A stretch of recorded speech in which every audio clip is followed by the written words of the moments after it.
Hello दोस्तों, MDY PG college में आपका स्वागत है। आज की इस वीडियो में हम आपको बताएंगे BSc सेकेंड ईयर के पेपर फर्स्ट में फैमिली रेनन-कुलेसी। तो चलिए दोस्तों, आइए देखते हैं फैमिली रेनन-कुलेसी क्या है। तो सबसे पहले हम फैमिली रेनन-कुलेसी का सिस्टमेटिक पोजीशन देखते हैं। तो बेंथम एंड हुकर के अनुसार इसका सिस्टमेटिक पोजीशन है पॉलीपेटली, थैलमी फ्लोरी और क्या है, ऑर्डर इसका रेनेल्स है। तो यह है इसका सिस्टमेटिक पोजीशन। इसके बाद फिर आइए देखते हैं इस फैमिली का वेजिटेटिव कैरेक्टर क्या है। यानी किसी भी फैमिली के आपको दो कैरेक्टर पढ़ने हैं, वेजिटेटिव कैरेक्टर और फ्लोरल कैरेक्टर। तो वेजिटेटिव कैरेक्टर में किसी फैमिली के अंदर पाए जाने वाले पौधों के जो वेजिटेटिव पार्ट होते हैं उनके बारे में जानकारी दी जाती है। जैसे किसी भी पौधे का जो वेजिटेटिव पार्ट होता है वो है जड़, तना, पत्ती, यानी जिसे आप कहते हैं रूट, स्टेम, लीफ, यानी वो पार्ट जो फ्लावर से पूरी तरह अलग हो, यानी कि वह रिप्रोडक्टिव पार्ट ना हो, केवल वेजिटेटिव पार्ट हो। तो उसी तरह से फैमिली रेनन-कुलेसी जो है, इसके अंदर आने वाले पौधों का वेजिटेटिव कैरेक्टर क्या होता है, इसके बारे में चलिए पहले बात कर लेते हैं। फिर इसके बाद आगे हम बताएंगे कि इसका फ्लोरल कैरेक्टर क्या है। तो जो इसका वेजिटेटिव कैरेक्टर है उसमें सबसे पहले हम इसका डिस्ट्रीब्यूशन देख लेते हैं। यानी कि ये जो फैमिली है, इस फैमिली के अंदर कितने जेनरा पाए जाते हैं यानी जीनस, और फिर कितने स्पीसीज पाए जाते हैं, वर्ल्ड लेवल पर इसका पैमाना क्या है, और भारत में देखा जाए तो क्या है। तो देखिए, पूरे विश्व भर में इसके 50 जेनरा यानी कि 50 जेनरा पाए जाते हैं, और पूरे विश्व भर में इसकी 1900 स्पीसीज पाई जाती है। और ये जो फैमिली है, इसके maximum plant north temperate region में पाए जाते हैं। नॉर्थ टेम्परेट जोन में, टेम्परेट का मतलब होता है शीतोष्ण, मतलब जहाँ पर ज़्यादा ना तो गर्मी होती है और ना ही ज़्यादा ठंडी।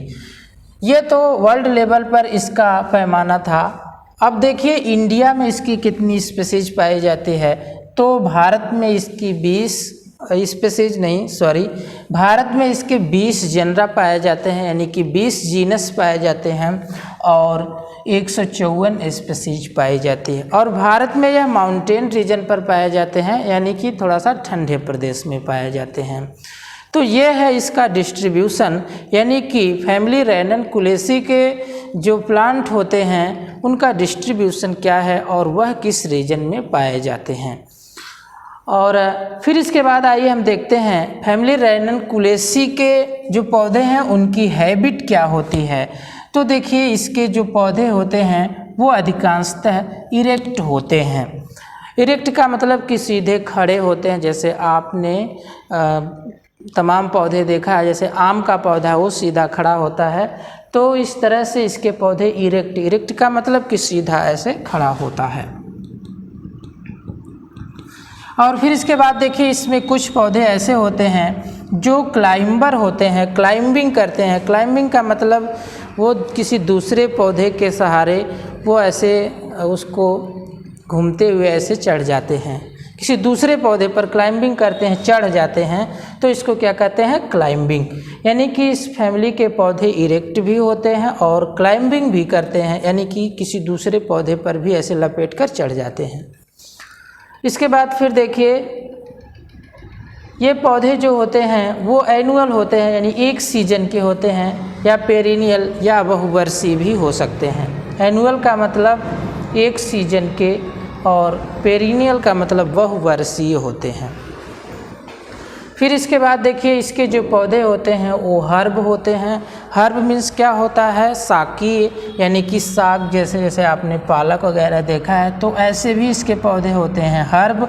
और फिर श्रब का मतलब झाड़िए भी होते हैं।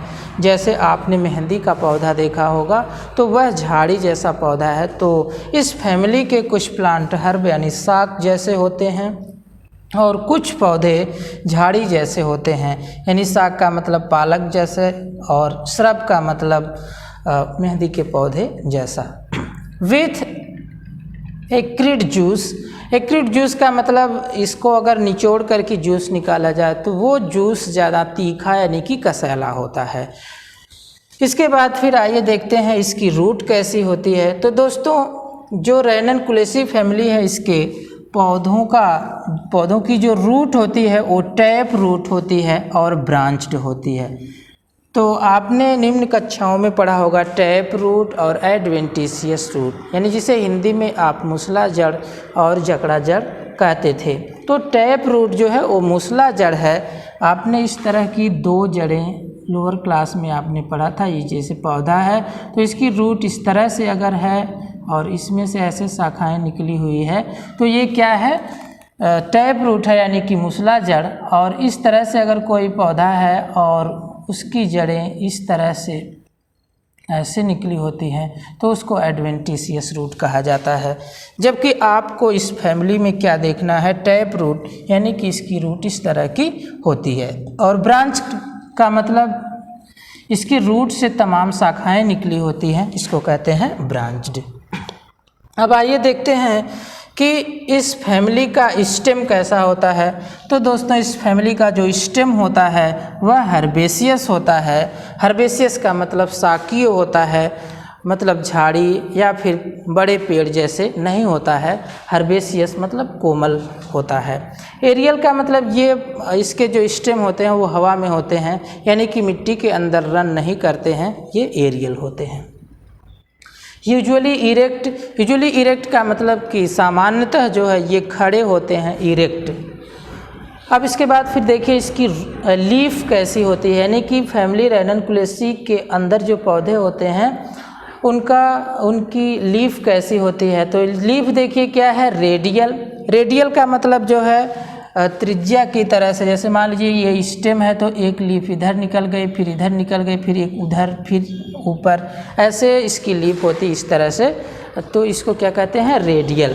फिर इसके बाद क्या है, अल्टरनेट हम आपको बता दें। इधर देखिए सभी लोग, ये देखिए अल्टरनेट है। ये जैसे मान लीजिए स्टेम है तो एक लीफ यहाँ पर निकली, फिर दूसरी लीफ जो है यहाँ पर निकली, फिर तीसरी लीफ यहाँ पर निकली। तो इस तरह से अल्टरनेट, एकांतर क्रम, एक इधर तो एक इधर तो दूसरी फिर इधर, तो इसको क्या कहते हैं, अल्टरनेट। अब फिर आइए देखते हैं क्या लिखा है, यूजुअली नहीं इधर देखिए अल्टरनेट। फिर है एक्सटिपुलेटेड का मतलब देखिए एक स्टिपुलेटेड होता है, एक एक्सटिपुलेटेड।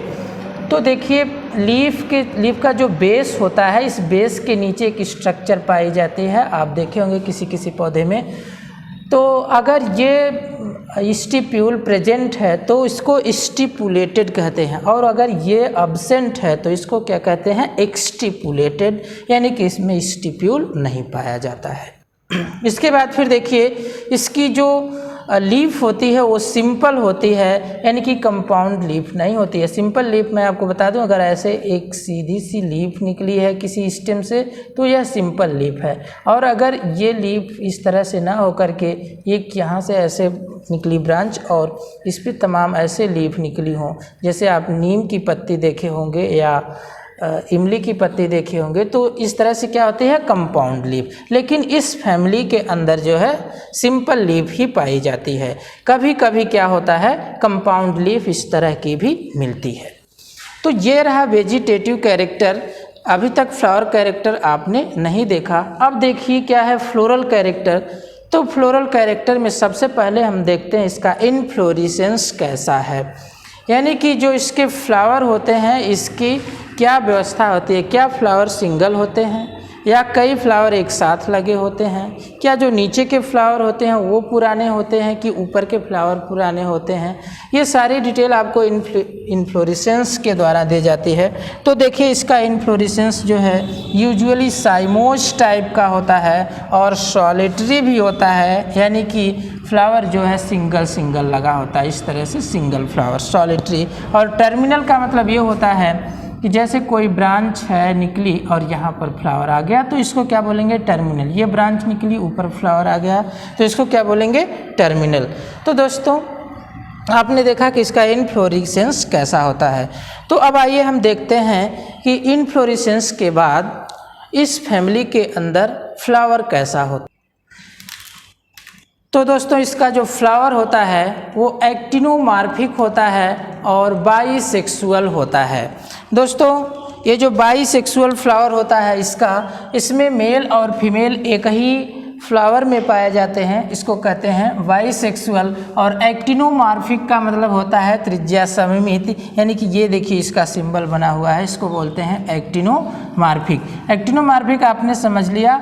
और बाईसेक्सुअल का मतलब कि द्विलिंगी, यानी कि मेल और फीमेल फ्लावर ये कहीं में होते हैं, यानी कि अलग अलग मेल और फीमेल फ्लावर नहीं होते हैं। और जो हाइपोगाइनस लिखा है इसका मतलब यह है कि इसकी जो ओवरी होती है वो सुपीरियर होती है। ये ओवरी सुपीरियर का क्या मतलब है, ये देखिए जैसे मान लीजिए ये कोई फ्लावर है, ये इसकी ओवरी है और ये फीमेल पार्ट यानी कि गाइनोसियम है। तो अब देखिए जो और सारे पार्ट होते हैं फ्लावर के, यानी कि ये देखिए इंड्रूसियम है और फिर देखिए ये कोरोला है और सबसे बाहर देखिए ये कैलिक्स है। तो आपने देखा कि कैलिक्स, करोला, इंड्रूसियम ये तीनों ओवरी के नीचे से निकले हुए हैं, यानी कि नीचे ओवरी सबसे टॉप पर है। तो इसका मतलब फ्लावर क्या है, हाइपोगाइनस है। और साइक्लिक होता है, यानी कि फ्लावर जो होता है वो साइक्लिक नहीं, एसाइक्लिक होता है, यानी कि इस क्रम में ऐसे फ्लावर लगे होते हैं। इसके बाद फिर देखिए क्या है, कैलिक्स, यानी कि इस फ्लावर में जो कैलिक्स होता है, अभी मैंने यहाँ पर दिखाया था, ये इंड्रूसियम है और ये देखिए करोला है और नीचे क्या है, कैलिक्स। इसकी बात की जा रही है जो सबसे आखिरी व्हर्ल होता है नीचे की तरफ। तो इसका जो कैलिक्स होता है उसमें सेपल 5 होते हैं। कैलिक्स को जो यूनिट होती है कैलिक्स की उसको सेपल बोलते हैं। और जो है ये पॉलीसेपलस, यानी कि सभी सेपल अलग अलग होते हैं, पेट्रोलॉयड होते हैं और इसमें जो है एस्टिवेशन या इम्ब्रिकेट टाइप का होता है। और फिर इसके बाद देखिए कोरोला, इसमें जो कोरोला होते हैं उसकी जो यूनिट होती है क्या बोलते हैं, पेटल बोलते हैं। तो पेटल क्या है, 5, जैसे सेपल 5 है वैसे पेटल भी 5 है या 5 से ज़्यादा भी हो सकते हैं। पॉलीपेटलस मतलब जितने भी पेटल होते हैं सब अलग अलग होते हैं, एक में सटे नहीं होते हैं। और इसका भी एस्टिवेशन जो होता है वह इम्ब्रिकेट ही होता है।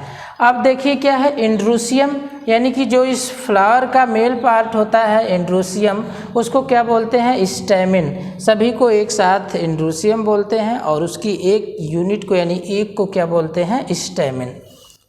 तो जो स्टैमिन है उसकी संख्या ज़्यादा होती है, यानी कि मेनी बहुत होते हैं, उसकी कोई गिनती नहीं होती है। पॉलीएंड्रस का मतलब सभी जो है स्टेमिन अलग अलग होते हैं। अगर सिन एंड्रस होता तो सभी स्टेमिन एक ही में सटे होते, लेकिन पॉलीएंड्रस है इसका मतलब कि सभी स्टेमिन अलग अलग हैं। स्पायरली का मतलब स्पायरली अरेंज्ड होते हैं, यानी कि ये देखिए स्टेमिन, ये मान लीजिए कोई ब्रांच है तो इस पे स्टेमिन ऐसे ऐसे ऐसे ऐसे ऐसे ऐसे करके होता, तो इसको क्या बोलते हैं, स्पायरली अरेंज्ड। एंथर एक्सट्रोज, देखिए इंट्रोज और एक्सट्रोज दो तरह के एंथर होते हैं। अगर एंथर ऐसे लगे हैं, अगर उसका फेस अंदर की तरफ है तो इंट्रोज, और अगर ऐसे बाहर की तरफ फेस है तो उसको क्या बोलेंगे, एक्सट्रोज बोलेंगे। तो इसका जो एंथर होता है दोस्तों वो एक्सट्रोज होता है। अब आइए हम इस फ्लावर के फीमेल पार्ट की तरफ चलते हैं जिसका नाम क्या है, गाइनोसियम, यानी कि ये वाला पोर्शन। तो जो गाइनोसियम होता है उसकी यूनिट को, यानी कि कई हों उससे मतलब है उसको गाइनोसियम बोलेंगे, लेकिन उसकी जो एक इकाई होती है, एक यूनिट, उसको क्या बोलते हैं, कार्पेल। और ये कार्पेल जो है मेनी हो सकते हैं, यानी कि अनिश्चित, इसकी कोई गिनती नहीं है। और एपोकार्पस का मतलब ये होता है कि ये सभी अलग अलग होते हैं। और फिर इसके बाद क्या है, ओवरी सुपीरियर। यहाँ पर जैसा कि अभी मैंने दिखाया था कि ओवरी सबसे ऊपर होती है तो ओवरी क्या बोलते हैं, सुपीरियर। और यूनिलॉकुलर, यानी कि इसके ओवरी के अंदर जो लॉक्यूल होते हैं वो एक ही होते हैं और एक ही लॉक्यूल के अंदर बहुत सारे ओव्यूल पाए जाते हैं, तो इसको क्या बोलते हैं, यूनिलॉकुलर मोर ओव्यूल, यानी कि वन लॉक्यूल है मोर ओव्यूल। अब इसका पॉलिनेशन कैसे होता है, पॉलिनेशन का मतलब आपको पता होगा कि यहाँ पर जो एंथर होता है, एंथर के अंदर पॉलन ग्रेन, और ये पॉलन ग्रेन निकल करके स्टिग्मा पर जिस माध्यम से जाते हैं उसको पॉलिनेशन बोलते हैं। पॉलिनेशन कैसे होता है, तो इंसेक्ट पॉलिनेशन इस फैमिली में होता है, यानी कि कोई इंसेक्ट इसके एंथर पर बैठा और फिर उसके पैर में उसके बॉडी में या पंखों में परागकण निकल कर लग गए और फिर वो परागकण चले गए किसमें, जब कीट यहाँ से यहाँ पर बैठा तो इसके ऊपर चले गए परागकण और फिर यहाँ से परागकण अंदर आएंगे, ओम के साथ फर्टिलाइजेशन हो जाएगा। तो इसका जो पॉलिनेशन होता है वह इंसेक्ट पॉलिनेशन होता है, यानी कि कीटों द्वारा इसमें परागण होता है। फिर इसके बाद इसका देखिए फ्लोरल फार्मूला क्या है।